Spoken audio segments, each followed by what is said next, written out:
I think necessary people are here, and I guess the invite was also limited to the folks present in meeting. I guess we can start. I did put a simple provisional list in the work group notes, so we can start from that as a reference. If there is something else, probably Red Hat has prepared, then we can have a look at that also.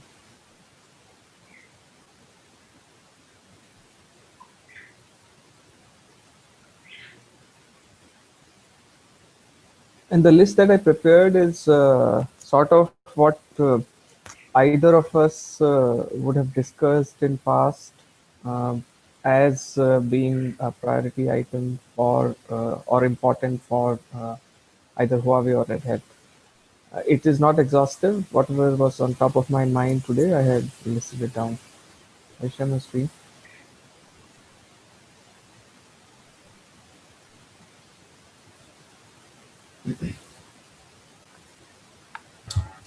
My laptop is on its last leg, so if you can hear the sound of a jet engine taking off, that's my laptop fan.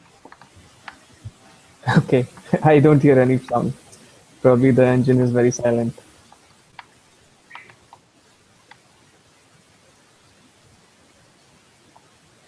I'm glad it's silent for you because I can barely think over it.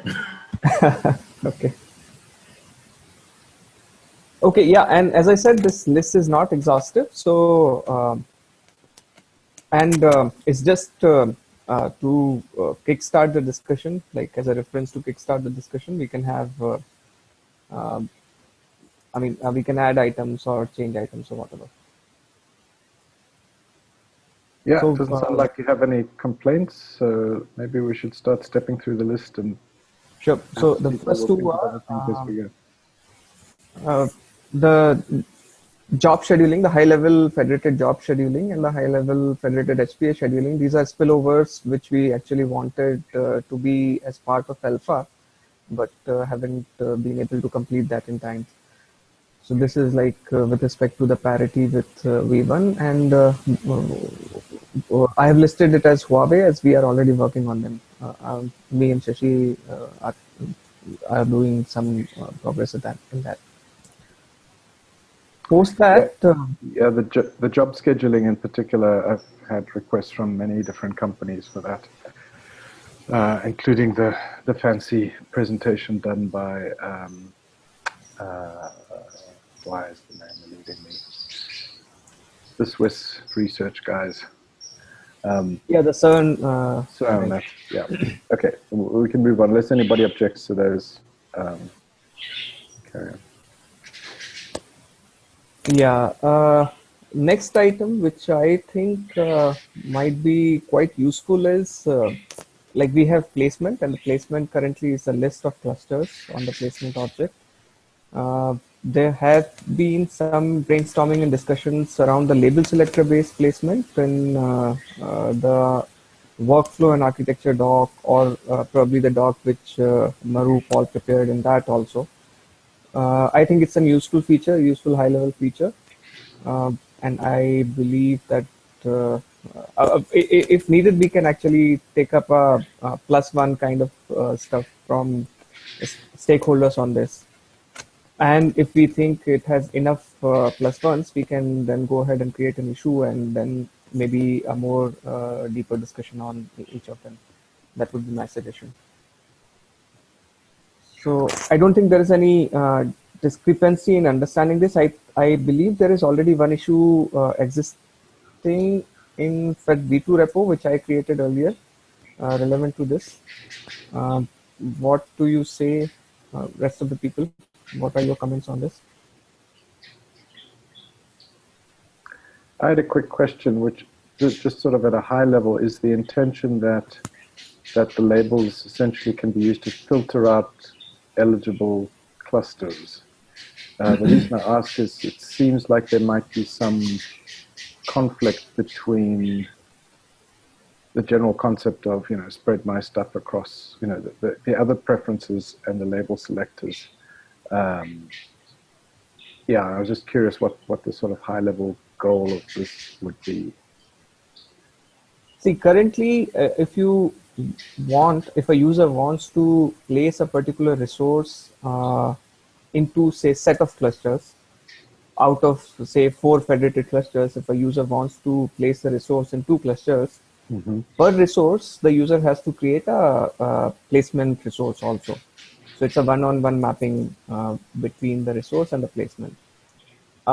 Label selector based placement would, the direct goal of this is to reduce the number of resources created per resource. Oh, sorry. So this is the most simple, the first step.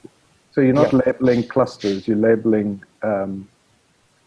cluster selectors. Yes.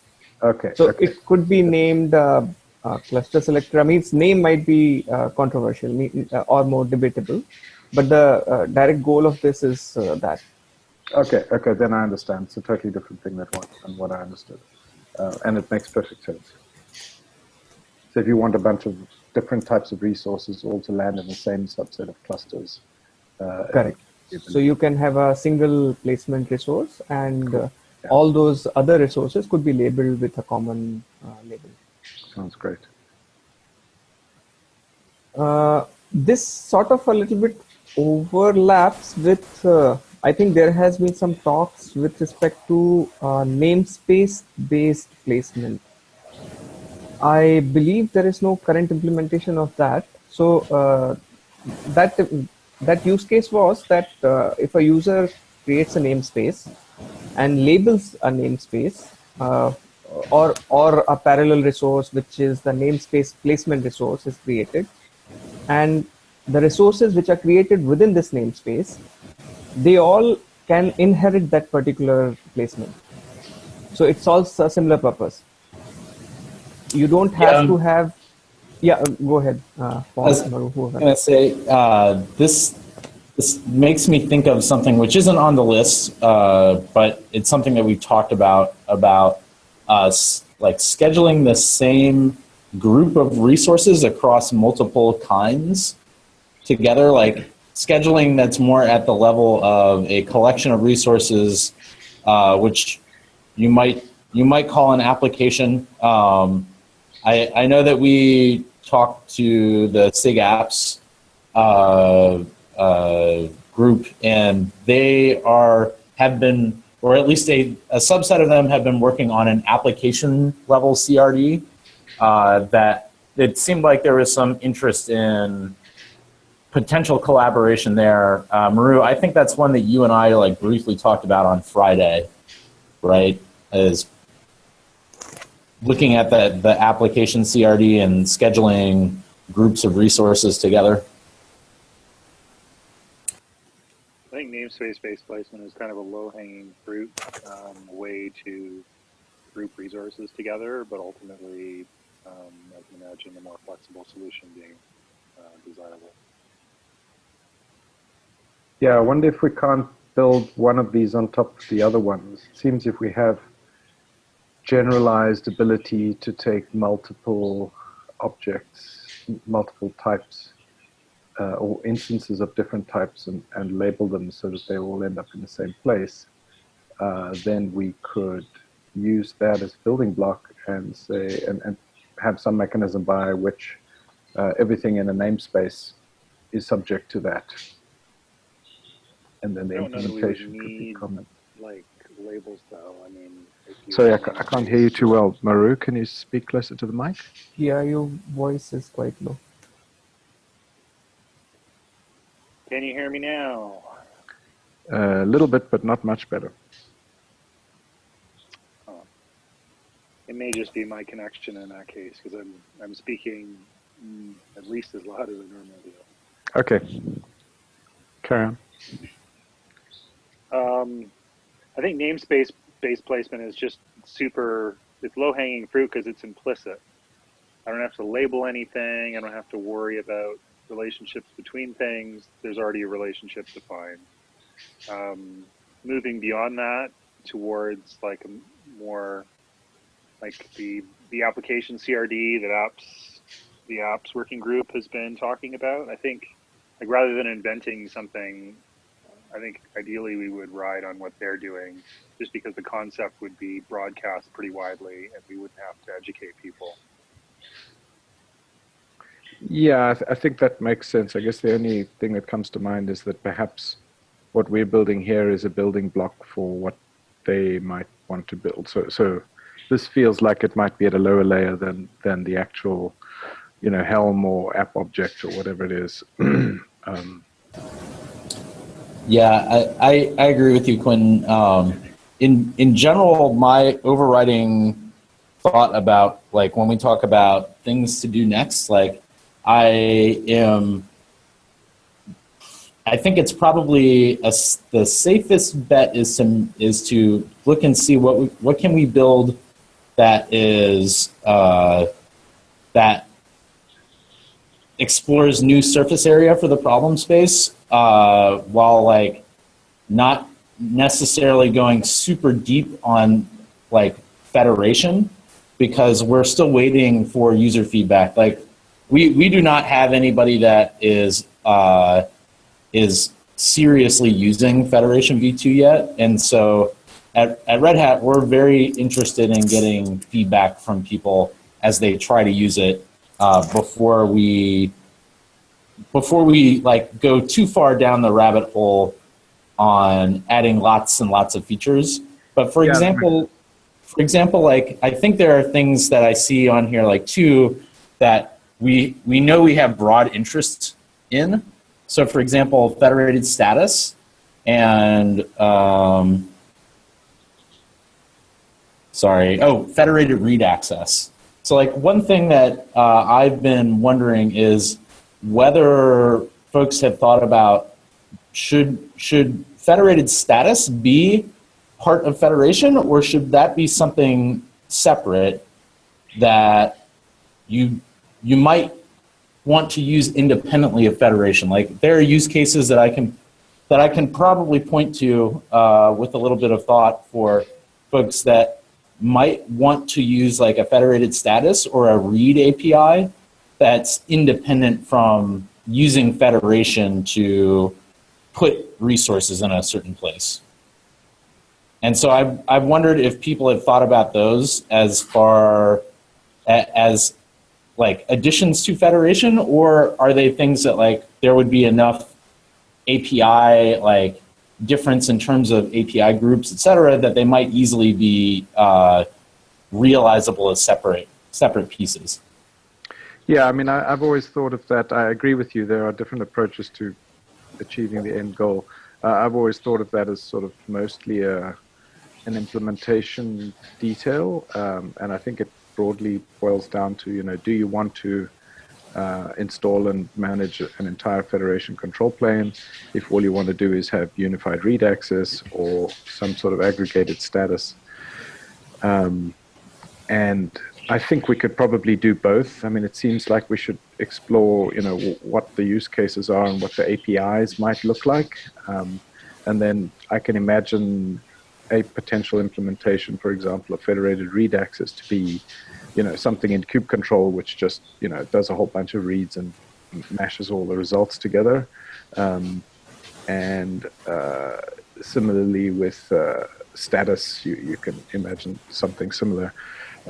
Or you could implement it inside the federation control plane, in which case you get the benefits of caching and a whole bunch of other things, removing complexity out of the client tools, etc.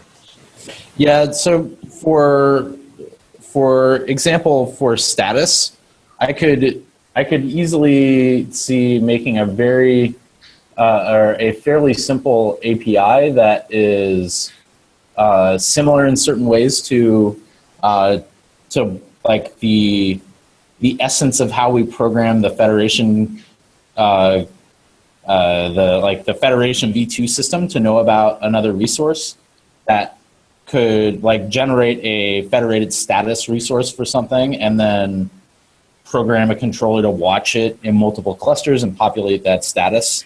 I think that like one of the things that's been in my head is that, like, we have wanted folks to be able to use parts of, like, the thing that we may eventually wind up calling federation without using the rest of it. And so I think it would be great to prototype those things as separate APIs, and we can even stick them into separate GitHub repos too. It's very easy now that we have this like Kubernetes SIGs GitHub org to start new repositories in Kube.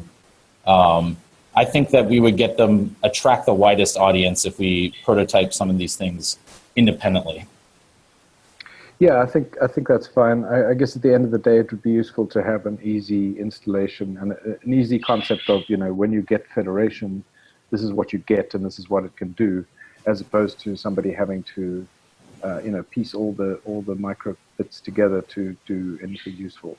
Yeah. So one thing that we have that like Maru and I have very briefly discussed on Friday is that we are probably going to write an operator to install Federation V2 eventually at Red Hat, and we're still like exploring this concept of what an operator is. But I will just recap for anybody that hasn't heard of this term before.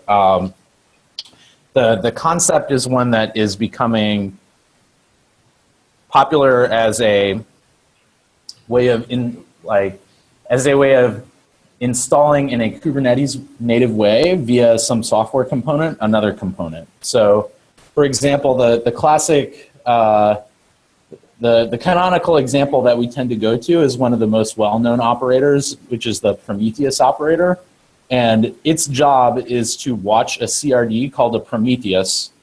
And when a new Prometheus resource is created, it creates an installation in that resource's namespace of a Prometheus.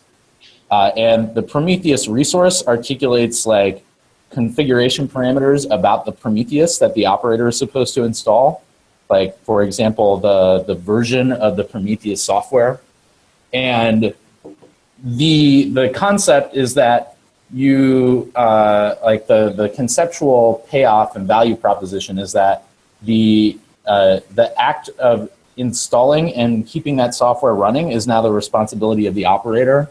And you, as the user, just declaratively say what you want it to do. So we're probably going to wind up writing one of those for Federation V2. And what we're trying to figure out right now is whether there should be, say that we play the movie forward and we implement these decomposed feature sets in various components. It seems like the operator or a operator would be a point at which we could offer like turnkey experience for installing those things so that they work together. So you could say, give me a Federation with read access API installed and with this flavor of federated status, and your responsibility ends at articulating what you want, and an operator goes and sets those things up for you. Yeah, that sounds good. That's sort of essentially what KubeFed used to try and do in the past, but I don't think it was super successful in that regard. So this seems perhaps like a better approach. Yeah, sounds good to me. It feels like we should probably move a bit faster than we have been if we want to get through the list and all the discussion. Should we?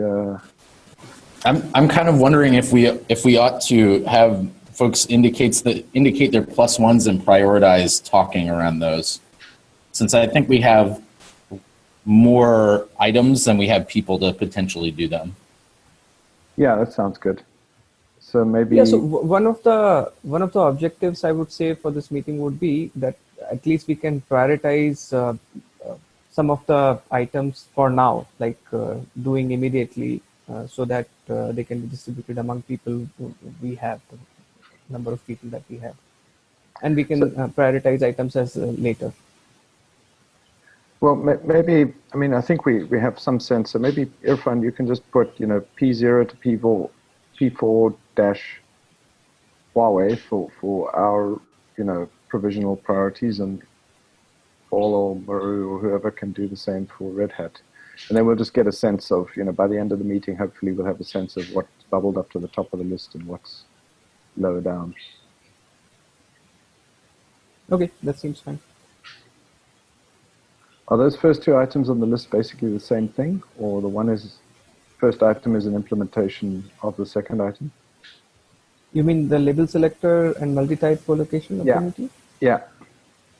In my mind, they were actually two different items, because the second one basically is about grouping or not grouping multiple resources together, which is a more extensive implementation, I would say, Together as in making and sure they land in the same clusters. or making sure that they don't land in the same Yes. cluster. Okay, Yeah. but the first of those, the affinity part, I understood to be the same thing as what you described as label selector based placement. Yes, yes. So in Okay. that sense, they are same. So it's only the anti-affinity part in the second item, which is additional. Okay, makes sense. Namespace, I think we've spoken about that one. Federated status. I guess Uh, there's do we need to give very different priorities to items, or we can just show that this is more important to I think particular stakeholder or not? Right? 0 to 4 seems to work reasonably well. P0 being the highest priority and P4 being lowest. I would guess Okay. the P4s are not even on the list here, so this is probably in practice P0, 1, and 2, or something like that. Yeah.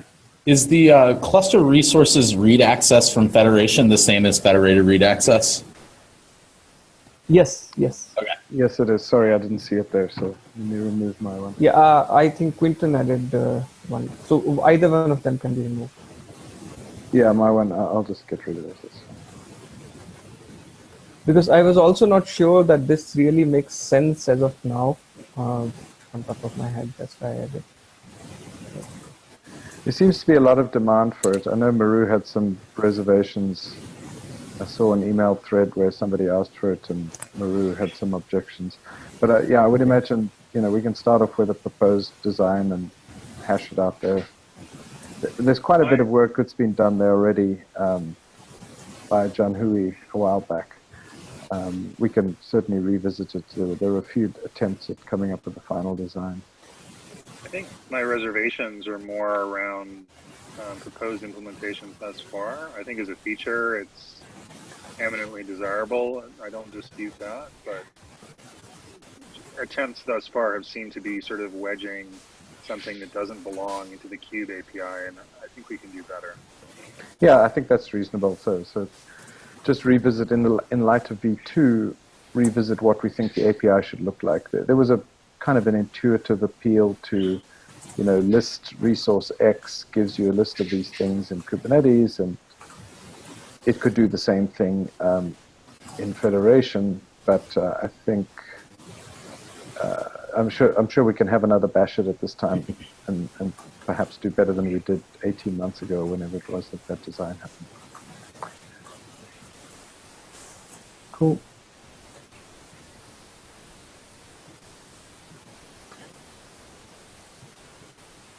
Auth, there's a pretty extensive design document there. There's a lot of work that's gone into that in the past. I don't know if Red Hat has any opinions on priority or whether they think it's a good idea. In brief summary, it's the idea of being able to enforce RBAC at the federation level. And the proposal thus far has been that basically Federation should suck in all the RBAC from all of the underlying clusters and enforce it synchronously at the API level, rather than accept requests at the Federation level only to have them fail later on at the RBAC level in the cluster. Seems pretty complicated. And I guess my pushback against the idea that this is somehow going to save us from having to discover things at the time of propagation is we're already kind of on the hook to discover things with propagation. Things like quota probably is the first one that comes to mind. And I guess I would agree that minimizing the amount of things that we have to discover at propagation is desirable. I would just characterize that as not low-hanging fruit and fairly complicated. So as a near-term priority, I would want to de-emphasize it. Not that it's not something we'd want to work on longer term. Yeah, I mean, just to be clear, the proposal on the table at the moment is actually not that complicated. Basically, it involves reading all the RBAC rules from all the clusters and then enforcing them at the federation instead of in the, or enforcing them. That implies, though, that there is some sort of continuity between authorization and the federated, like the hosting cluster and all the member clusters, and I'm not sure that's a reasonable expectation. That's why I think it's complicated. So I haven't thought much about this. I have been sort of thinking about auth in terms of, for folks that want to use Federation V2 as their like single point of control, that they would write RBAC policies or potentially use another authorizer besides RBAC at the level of the Federation APIs. But I'm just one person, and I don't have a lot of use cases yet from folks, from actual customers that color my opinion. So I wouldn't object to somebody exploring something like what you described, Quentin. I guess the one question that I would have, and I'm not sure if people have thought about this to this extent yet, is when you say the RBAC rules, do you literally mean like the RBAC rules and using, like consuming the RBAC rules specifically from each cluster? Yes, so I mean, if user X went to cluster Y and said do something and RBAC allowed them to do that, we would allow it at the federation level. And if it did not allow the user to do that, we would actually disallow that at the federation level already before we even go to the cluster, so that we can give the user some kind of synchronous feedback rather than wait until it fails in the cluster. Yeah, one thing that I wonder is like whether you've thought yet about like other authorizers, and like does the story end for you at RBAC specifically, or would you want to be able to do the same thing with other authorizers? I think conceptually it could be done for any authorizer, provided that the federation control plane could actually read the authorization rules and enforce them in a reasonable fashion. So with RBAC, that seems trivial, relatively trivial, because you just get the RBAC controller and the RBAC API objects, you suck them into federation and you enforce them. With other external authorizers, I can imagine that potentially being more complicated, but I haven't thought about it in great detail. Yeah, one of the things that I've hit before in other areas is that not all authorizers have the ability to actually say which subjects a principal has access to. So that might be something that we hit with external authorizers. But when it comes to Kubernetes RBAC, to the best of my knowledge currently, what you see is like what you get, and the RBAC rules are supposed to fully describe the authorization policy, like as pertains to RBAC. Yeah, exactly. Maru, you had something to say, I think. I think I might have interrupted you. Oh, go ahead. Sorry. I guess when I was thinking about like pulling the RBAC into Federation, then it becomes like a synchronization problem. But then also, if you're trying to propagate something, like there's a lot of things you'll only know at time of propagation, and a lot of the dynamic scheduling would come into play. So that initially, maybe you're not intending to distribute a resource to a cluster with restrictive RBAC policies that would prohibit that distribution.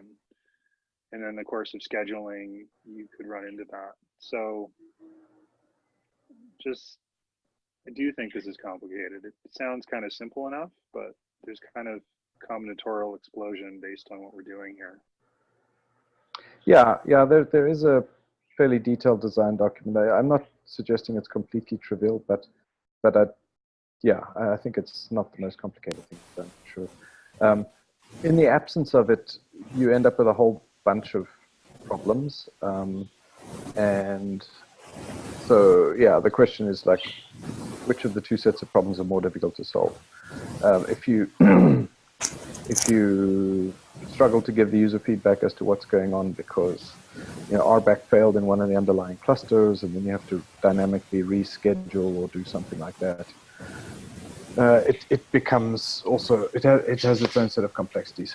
But yeah, maybe now is not the right time to go into the details there. It sounds like it's desirable, but we haven't figured out all the details yet. So I would propose we revisit the design doc and see who's interested in working on it once we've done that. So one thing that I wonder if folks mind if we switch gears a little bit to go back to work that's already been done. Sure. The DNS stuff that Shashi you worked on. One thing that we had talked about internally at Red Hat is like it would be wonderful to be able to use that without the rest of Federation, and I think it would just basically be like a couple transformations that we could do that wouldn't drastically affect the implementation probably. But we had also talked about donating Shashi's repo for the Federation DNS to Kubernetes SIGs. And so I wonder, I think we're very, very interested in moving the DNS piece forward and moving it in the direction of another component that you can use without Federation. Are folks in Huawei interested in that? Yeah, I think absolutely. I'm somewhat surprised it's not there already. I would have imagined it could have been a Kubernetes SIGs repo anyway, and that was the intention. Yeah, that was the intention, but I think we all kind of got focused on what do we need to do to move the first alpha, and so I thought we could come back to it. Yeah, for sure. It's sort of fits into the bucket of cleanup work, I guess. Yeah, if you're open to it, Shashi, I will probably spend some time writing a proposal in the Federation DNS repo for the transformations that we could do. I think just basically to move the API resource from Federation into the Federation DNS repo and tweak the API just a little bit, and then I think it would be independently usable. Sure, Paul. Let's discuss that. Yeah. Okay.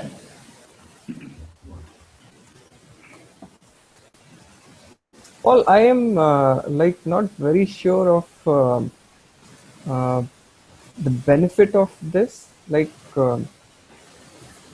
This probably would need to consume some information from the running Federation, right? Even if you keep the Federation DNS API outside Federation, it will need to consume stuff from Federation. Or is there a possibility of consuming the similar kind of information from somewhere else? Yeah, still dependent on federated services, right?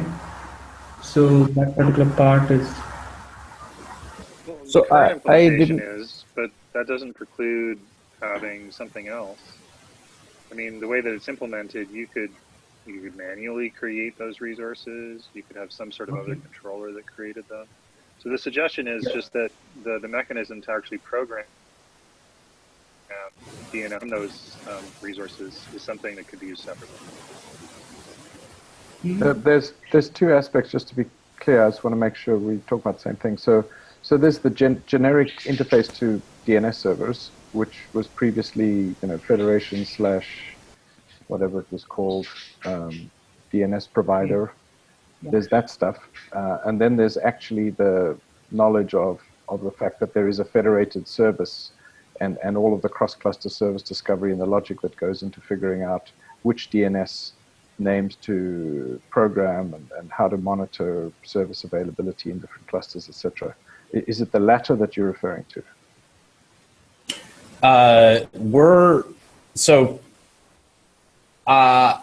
I'm sort of interested in both aspects of what you said, Quentin, and I know we don't want to get into a design discussion here, so I'll just try to briefly describe what I want, and I think that will make it a little bit more clear.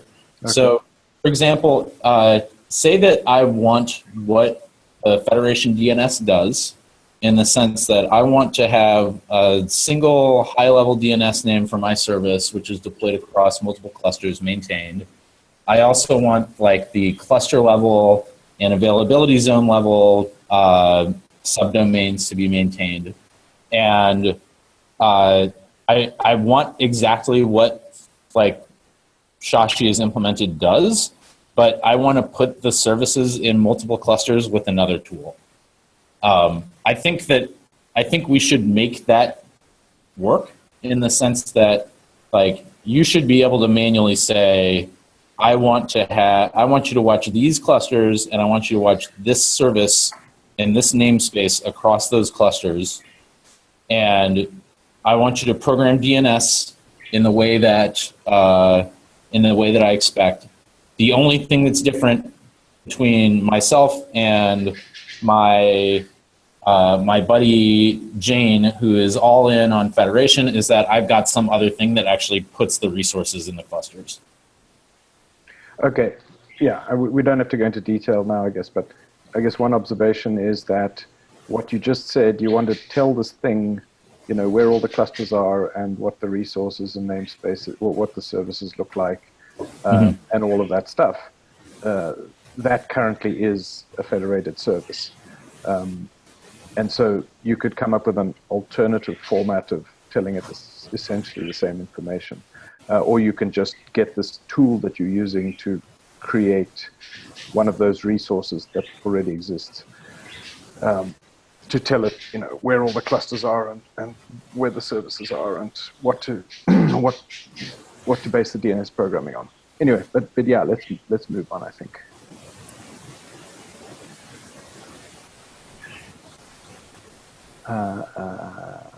Where were we?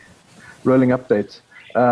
So Irfan, I'm curious, you put it at a fairly low priority. I would have guessed that was pretty important. I did give it a lower priority because it's quite a complicated thing to implement. So what I meant here by rolling updates of federated workload was not just one type. The concept of rolling updates as in deployments with respect to a KTS cluster apply to any resource in Federation. So rolling update of that resource in individual clusters. So yes, that makes sense. It feels like we've come across a couple of cases here where we think something is important but difficult, and we've deprioritized it because we think it's difficult. I wonder if we don't need separate axes for those two. So have a priority and a complexity or something, and we can say this is important but too difficult, as opposed to calling it not important because we think it's difficult. Does that make sense? Yep.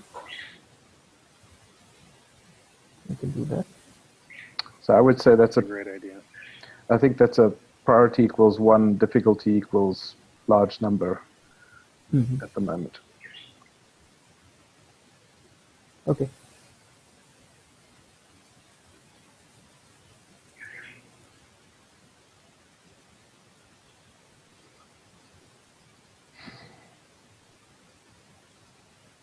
Yeah, that looks reasonable.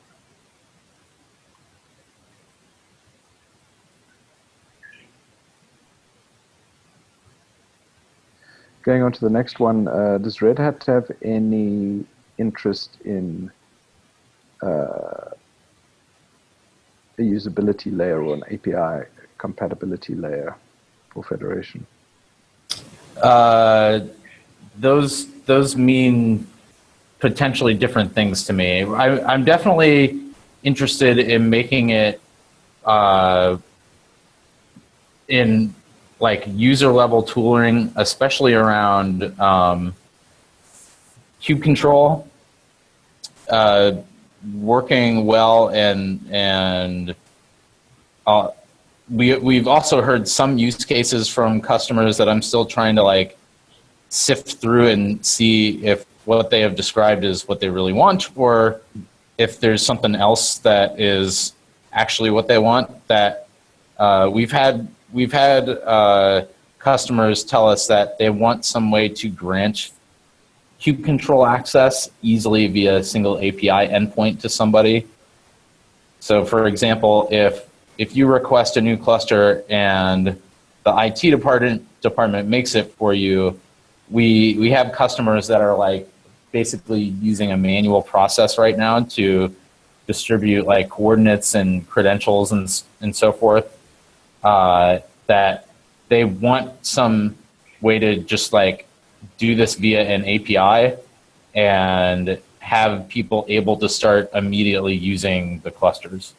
So I think this item is actually different than what you just described.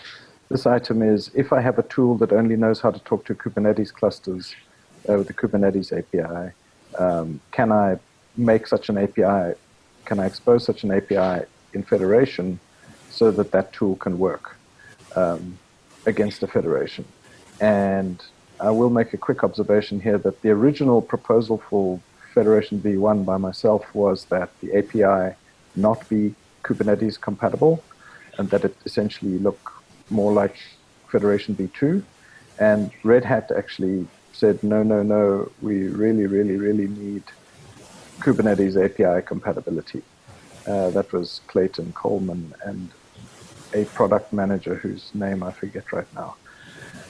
So I was just wondering if that is still a priority for Red Hat or if that is no longer important. I haven't heard of that as like a high priority recently, no. Okay. I do think it will be important to have. So for example, having some way to let users easily work with Federation without having to use the specific, like without having to manually transform their resources, I think is very important.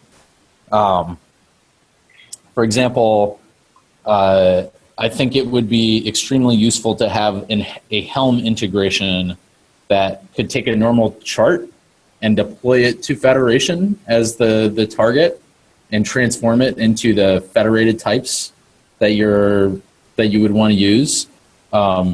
I think having some way to do it, whether that's like a manual process or an API endpoint, is critical to driving adoption of Federation. Okay, makes sense. Cool. So does that make it a P1 for you guys, it sounds like? I'm not sure if it means it's a P1 for us. Like I said, I'm most immediately interested in looking at what are areas that we can explore while we give people a chance to use Federation and tell us whether they think it works well or whether we need to change the patterns of interaction with it. So for me, like the status API, federated read access, those seem like more promising avenues of exploration that we can do without potentially going deeper on a position that we might want to reassess once people give us some feedback about it. That's probably where I would say our higher priority work would be. Sounds good. Cool. Yeah, Ingress, I think we've spoken that one to death. I wrote a very high-level design years and years ago, but nobody, I think, has ever had time to go any deeper and implement it. But it's one of these recurring high-priority features that people keep asking for. So Ivan makes a good point that like I think everybody is interested in some form of open policy agent integration, but there's nothing on this list for that. Yeah, I would add it here as well. I guess one caveat being that I'm not sure that there's much good OPA integration even in Kubernetes yet. So I'm not sure that we have a lot of prior art to lean on there yet. That's not to say that we can't do our own thing.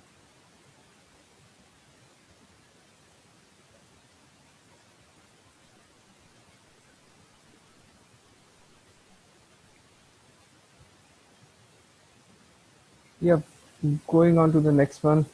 This federated quota also, I mean, I think it's useful, and it might not be the lowest priority, but I think it's quite difficult to implement. That is why I have given P3 to it.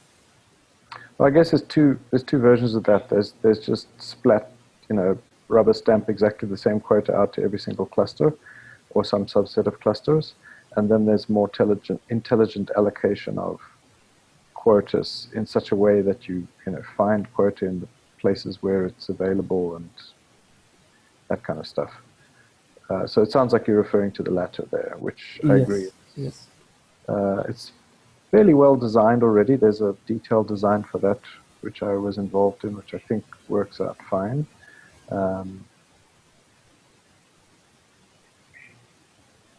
So I'm not convinced it's as difficult anymore, given that we've figured out most of the hard stuff already.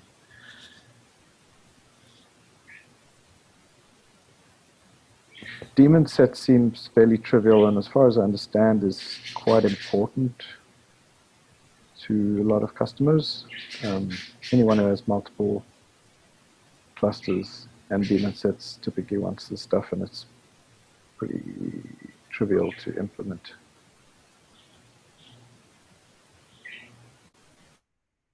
Is there a scheduling component here, or is this just a matter of I want to put daemon sets places? Yeah, it's just a case of pushing it into a set of clusters. In that case, it's likely that that would be a configuration change. It wouldn't even really That's what I was thinking. Maybe on the testing side. But at some point we need to say that we do it and that it works and verify. Either call it a feature of Federation or not. But I agree with you, it seems trivial.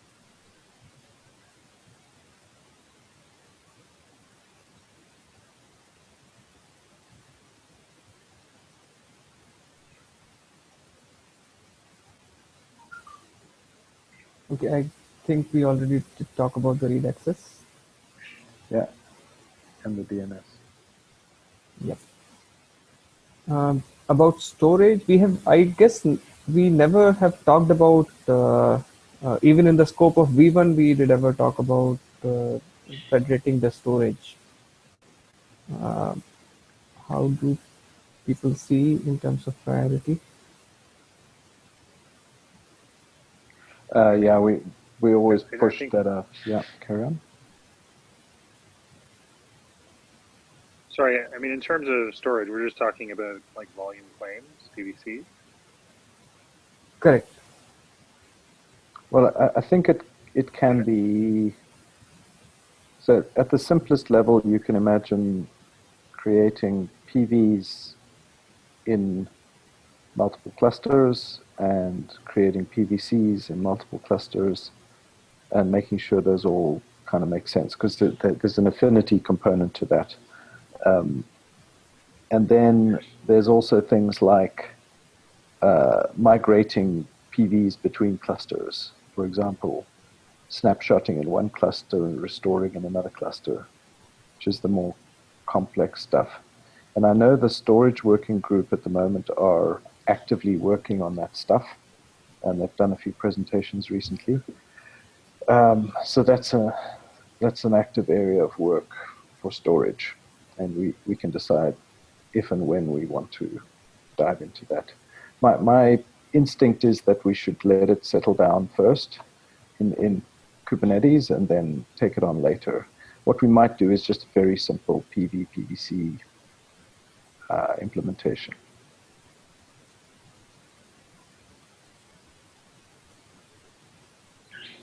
Now, does that make sense? I mean, I guess I think PVCs are pretty much just a configuration only thing. I mean, the expectation is that the PV that's being, if there's configuration to allow it to work. I'm less clear on how provisioning PVs would work. I mean, I guess you just have to know the configuration that you would be able to use in every cluster, and Federation would just be a handy way of configuring it, I guess. But yeah, I haven't thought through the details yet either, but intuitively it seems like if I wanted to create persistent volume X in all my clusters, I should be able to do that with Federation. And if I then wanted to deploy a workload that used a claim against that volume in all clusters, it should work.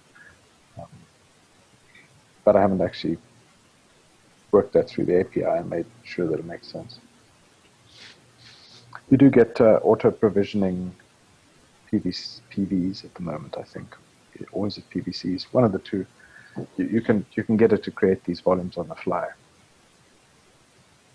Yeah, I'm not sure that I think there would necessarily be a need to distribute the volumes since there is dynamic provisioning now. I would say you could probably get a really far way just by creating PVCs. And that makes sense to do first. And if people come to us and say they want to distribute volumes, we can probably look at it at that point. Yeah, that seems reasonable. So we are mostly, I think, at the end of our list now. The one thing I wanted to mention before we run out of time, we've got about 6 minutes left, is we're on the hook to give a quick update, or the multi-cluster working group, a quick update at a community meeting this, I think it's Thursday. I was asked to do that, and I'm happy to do it. It seems like we need to do an announcement around V2 Alpha. I'm not sure to what extent that has been broadly communicated yet. Yeah, I was wondering if people have an appetite to like write a blog post on the Kubernetes blog about this. Yeah, I think there's I had envisaged that one of the work items on Alpha would be, release publication. So that includes all of the things that one normally does for a feature release. Tutorials, blog posts, announcements in various forums. So has any of that happened? No, actually, we haven't even announced it yet. So, I haven't done it earlier, so I'm not very sure how exactly to go ahead with it. So. Yeah, I am definitely interested in collaborating on a blog post for the Kubernetes blog. Who's the appropriate person to work with at Huawei? Yep, I can work with you all. Okay. I think before we do that specifically, I think it would be useful to actually have a plan for what we want to do, because it seems like that would just be a piece of a bigger plan. I don't want to delay it unnecessarily, but it seems like an itemized list of things we want to do to make sure that Alpha gets out there is important. So for me, I would say the main intention of this release is to give out Federation, as in Federation V2 in current state, to the users, so that they are able to set it up, use it, try it out, that kind of stuff. And that's what probably either the blog post or announcement or whatever should emphasize, and give you links to the steps how they can do it. Like some documentation has already been done, thanks to Ivan. And what are the features listed around it? That's what comes to my mind. Yes, I agree. It's just a case of writing down the list of things. So presumably there's an email to Kubernetes dev, there's an email to Kubernetes users, there's a presentation at the community meeting, there is blog posts, whatever other things. It seems like there's more than one thing we need to do, and I'm not clear. Yeah, I think we should put that list together and then start ticking off items on the list, and blog post would be one of them for sure. Okay, well, I'm interested in collaborating on that stuff.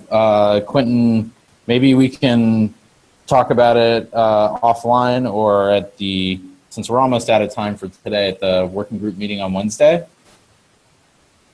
That's a good idea. I think the community meeting is on Thursday, so So if we could just wrap up what you guys want me to say at the community meeting on Thursday, that would be great. Or if somebody else wants to do it. I haven't spoken. Has anyone heard from Christian recently? I haven't. I've also been traveling all over the place for the last month, so but I haven't seen or heard from Christian much. It's been a while since I saw or heard from him. I have also had like a pretty steady travel schedule, so I think it's been quite a while since I was actually able to attend SIG multi-cluster.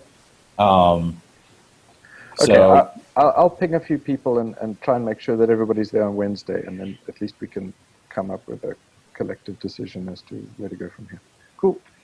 What I noticed is last couple of meetings of the bi-weekly that we have of SIG multi-cluster sync, Christian has not been there, but Ian Checkers, I guess is his name, has been representing Google in those meetings. Yeah, that sounds sensible. So we should just sync up with him and make sure that he's happy with what we're doing, etc. Cool. And I think one more thing. What about the items which are like needed to ensure that alpha is actually known to the wider audience, and the update on Thursday are slightly different things. Like update on Thursday is about SIG multi-cluster update. So what SIG multi-cluster has been doing, which includes other projects also, and and what we are talking about is sending a notice or sending some information about the release to the wider audience will include more things apart from that. Correct. Yeah. So I'm assuming Paul, you and Quinton will have a sync on this or talk about this. I think we can do that at the meeting on Wednesday. Did I understand correctly? We have a SIG multi-cluster meeting on Wednesday. Yes, we have it on Wednesday. Well, the SIG meetings are on Tuesday. The Federation Working Group is on Wednesday. But we have, tomorrow we have SIG multi-cluster. Okay, that's the one I meant, yeah. Okay. Okay. So I'll see you guys tomorrow then. Cool. Ciao. On the SIG multi-cluster thing. All right. Bye. See ya.